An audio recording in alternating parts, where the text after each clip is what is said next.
Now I've got to make sure to remember to upload these in the proper order. I was saying in the last video, kind of going off about, no, MAGA doesn't have to get any of you. There's this weird thing going on TikTok. These really odd old women talk about, oh, MAGA's going to do this, MAGA's going to do that. Gay people are, oh, MAGA's going to do this, we're going to resist you. We're going to use the power of resistors. Resistance-ation and stuff. And it's cute. It's cute. Nobody needs to do anything. And I have two examples that I think are absolutely nail it. First example was the recent explosion by Don Lemon all over.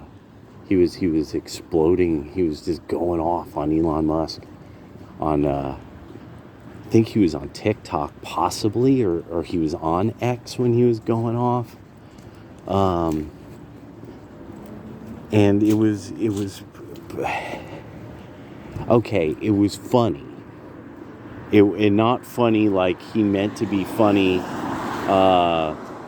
It was, good bit of humor. He was really busting Elon's chops or something. No, it was funny to see how desperate Don Lemon is for one, it does kind of come across like possibly a bit of thirstiness on Lemon's part, that he did wish that he had this this kind of playboyish kind of character, paying attention to him. A lot of people, as time goes on, you meet enough gay men, you realize there's a lot of them that they're kind of like crazy. They're crazy girls inside of a man's body, and so there's sometimes that they'll say and do things that you kind of get that idea, and then they'll do something that you're like, this seems really weird.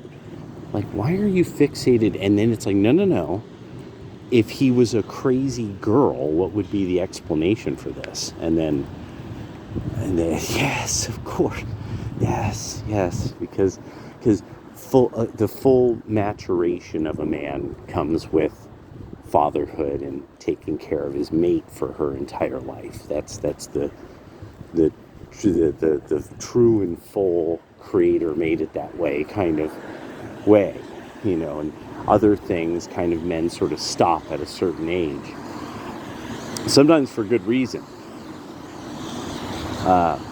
So him going off on Elon was actually just really, really funny, and it just was funny, and he was saying things that made him look kind of like a girl. It was like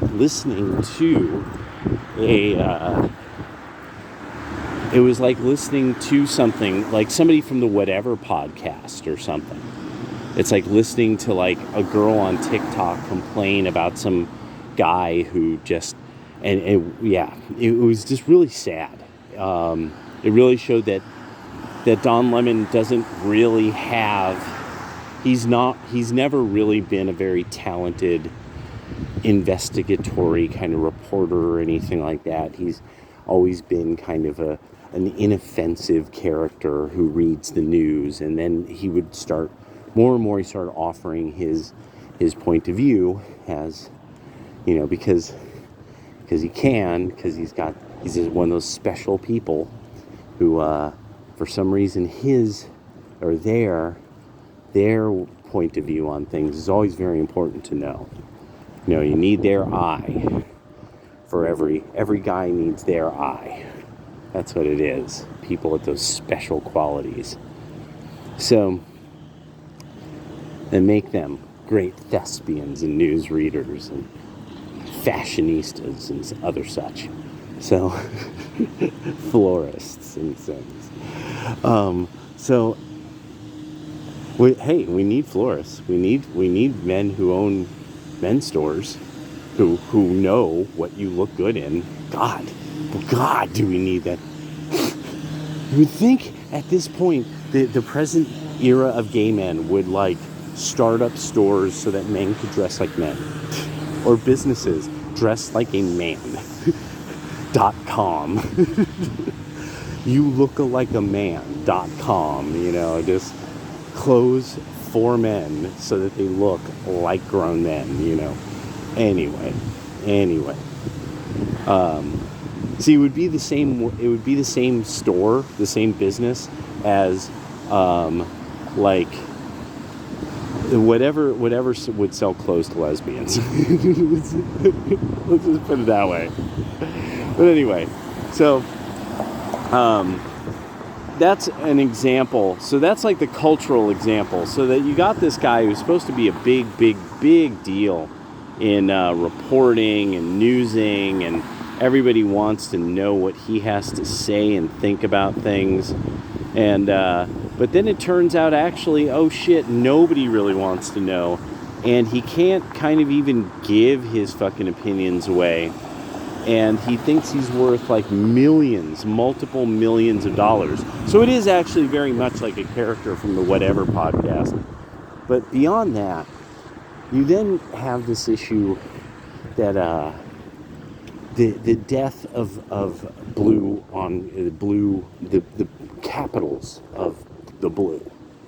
So San Francisco is totally dying at this stage.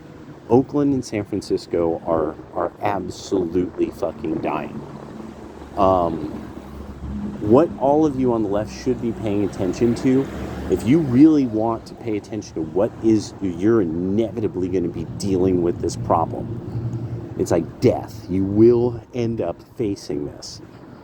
You need to very seriously start talking about, if we are so smart, if we are so fucking great, why the fuck are all of these businesses that do stuff with computers and technology, why are these layoffs happening? And don't try to frame it as, oh, the Republicans. No, there's something bigger going on. And it's time for you guys to talk about that. The right wing already knew this was coming. We have already called this. It's a very unfortunate concept, and I'm done. No more sharing, no more caring. No, you guys are now telling us way too much. Doth protest way too much now. So beyond just like, say, Don Lemon showing how played out he is, the other thing I started to think about that really kind of gives a great example of what really, like, I mean, how do you ever sell this, is now you got two incidences in the same realm on the subway in New York, the city of cities. And one, a dude defends the weak from a crazy man who was already had all kinds of offenses and all kinds of stuff. And people are in the streets angry that he was found to have not done something really wrong. Nobody is in the streets for that woman who was lit on fire. Nobody's in the streets for her. And this is now repeated. I've seen this a bunch of times with a bunch of different situations where something horrible happens to a young woman or to just any woman. None of you are in the street about it. You're in the street about a guy taking out a maniac, but you're not in the street when a woman's lit on fire. And that's who you are. And how do you sell that? How do you sell that to people? How the fuck am I supposed to vote for that? Which woman do I know who I'm supposed to be like, that's cool. she got lit on fire and nothing, and people were trying to explain how this dude's got mental, and no. How do you sell that? And now it's, oh yeah, Islam You guys do things to Islam that makes them feel anger. And that's why... Really? Really? And then it comes down to, so when are we supposed to wait for a dude in a dress to do something really unforgivably horrible to a woman in a fucking bathroom so that we all go, yeah, men in dresses shouldn't be allowed in women's bathrooms because they're just a man in a dress? I remember when all men were rapists. Remember that one, guys? Remember when the feminists were quite keen on insisting on that one? Remember that? I remember that. Remember that quite clearly. It paid off in spades for me. I mean, really, like I mean, in the long run, I actually thought about it, and I'm like, no, that actually kind of made me money. Me exploiting that you had this terrible thing to say about whole groups of people. I'm like, yeah, social media, I got kind of paid exposing you for that. It's kind of fun. You know, it felt real good to make you feminists look like shit by quoting you, by showing people over and over again. And now you're like a scene that people try to avoid. Like women avoid associating themselves with you. You're literally a scene for ugly girls and unlikable women and women of poor physical condition. I mean that's almost what being a feminist now means. Is I'm somebody who shouldn't be bred with. No, I should never have offspring. There is something very wrong with me. For men, it's like I am a pervert. I'm a male feminist. Meaning, hashtag pervo. Ultra pervo, show feet, you know. Yeah, and so he might be into getting crushed, which is one of those kind of ideas that I'm like, I think I know what I'm referring to when I say that, but I'm not absolutely certain, and because I've never gone and looked it up. So one of the things I gotta just now touch on is, I mean, Democrats, seriously, you gotta have somebody in your leadership who, when they see something like when you hear these stories about the New York subway, your party should be on it.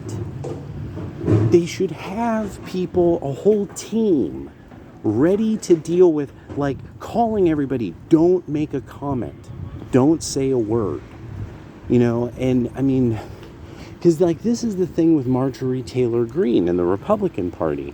Marjorie Taylor Greene will be like, I'm a mom.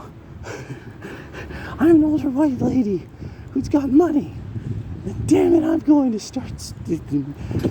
talk at the top. that weird thing that when I could actually explain. Carrie Lake has a timbre that's wonderful to hear at volume. Green, she's got that voice that you don't want to hear her call you for dinner. You're like, whoa, okay, dear, yes. So, just thought I was having. And not that I admire her tenacity and her gumption and her moxie and all that, and she's successful.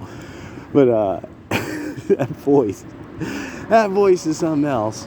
So, yeah, there should be, all the representatives from New York should have been on top of it. They should have had all of their quotes lined up. They should have had these very, we trust in law enforcement, and this and that. Everything should, you guys don't do that. Because there's this lack of candor, lack of genuineness. You're kind of the phoniest people of phonydom. And everyone knows that, and it's you won't deal with that. You won't deal with. Everyone knows I'm a phony, and you know when you should, which I have no problem with that. You don't want to deal with that. Like I'm very, I this is I expect all of my strategies for you guys to beat my side. You will not follow, no matter how much. I could pay you money. You won't do it. Because you don't want to win. I think there's a deep part. I've still got to work it out, this one. I think there's something about liberals that you guys just don't want to win. You like being fucked up. You kind of like this idea that you're on the receiving end of the shit stick. I don't get it. I haven't really walked through the philosophy around that. But there's just too many things that happen that I'm like, why would they do that, being that would be an easy thing to turn back on them? I'm like, they can't be that dumb. I mean, I know they can't be, because you never presume your opponent's stupid. But the idea that you're self-destructive, that's not weird. That goes back, both Christianity and Buddhism have at some point a discussion of this in major theological works. Well, the Buddha in the Dharmacakra Sutra, but this idea that the void and people who are self-destructive and they want to slide into the void. They think if they could open the maw of hell, like Karl Marx talked about, and pull that the whole world will fall in, you know, and this idea of I'm going to be this shining bright sort of thing that people will like, and then I will guide them to hell. And that we keep seeing this pattern of, like, there's some guy, Fat Sam, I don't know, he's Sam something, I think is, yeah, Sam something or other. He's this really fat musician who looks like shit. But I saw some picture of him and I'm like, wait. I've seen that guy. Wait, no, I saw him. I saw him when he was thin. He was kind of a different, where did I see, you know, and it was probably something on the internet. But now he's just this big, disgusting, weird guy who's super fat. And he does like really weird, disgusting, like musical pieces with like lots of Satanist imagery and stuff like that in it, and it's the idea of falling into the void and pulling everybody with you. But nobody's gone with him either, because everyone thinks he's really whack, because he's very fat and his music is really lame. And so how you sell that, I can't. I don't know what to tell you guys, but I mean, one of the things that happened on the right is the idea of you're stepping out of line, blah, blah, blah, blah, blah. Don't cross the boss. Don't cross us. Don't disrespect the crew. That's happening. You're seeing that. We're slapping guys around and taking their corners and giving them to somebody else. You're seeing that happen. You're seeing us do it like Wu-Tang. You know, everything from 125th to, you know, to the St. Plaza, you know, to Grand Army Plaza is mine, you know. And so I don't know any of that shit. But I'm probably, like, you know, saying something like a whole damn borough or something. It's like goes across the river. But that's how you're going to sell it. I just don't know.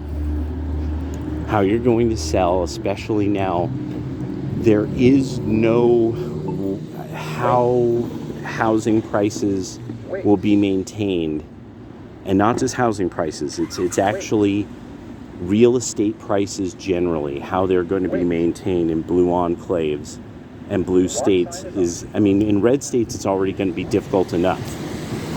The good thing is that the value of that real estate is significantly different. Oh, well, that's unfortunate. Oh my God. it just, I can't even say it because other people might hear. A bike just went by and their honker came off. Honk, honk. See, it's a sign. It's a sign, my brothers. Brother, do you have a honker? Brother, have you heard of Honkler and the great message of Clownlandia? Brother. Anyway, so I don't know how you're going to sell it, but the real estate in blue areas is so expensive now.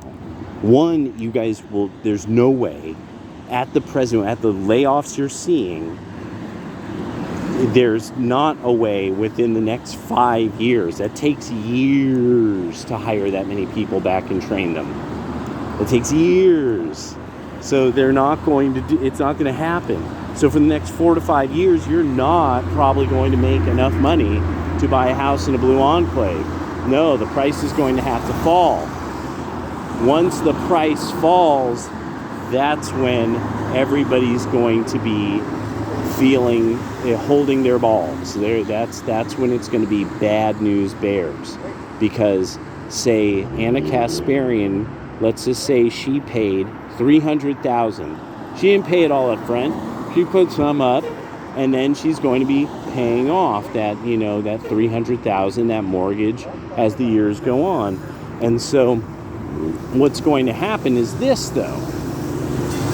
If the house next to her, if somebody just defaults, just leaves, if enough people start being like, I can't afford this, who knows what's going to happen to interest rates. Remember, we're still going to be working out that whole interest rate thing. And then that all depends on who can become the head of the Fed. Who are they going to agree is going to become the head of the Fed? So all these places and what they cost, that's all going to be changing. And when it changes for the worst, it's going to be bad. And a whole generation, a whole 2 generations of women who own their homes are going to be eating kibble, possibly. We have no idea. And us nationalists, we can't stand for that. Our country people cannot starve. So something's going to have to give. And now, Democrats, you got plenty to talk about, but I don't think you will. I don't think you will.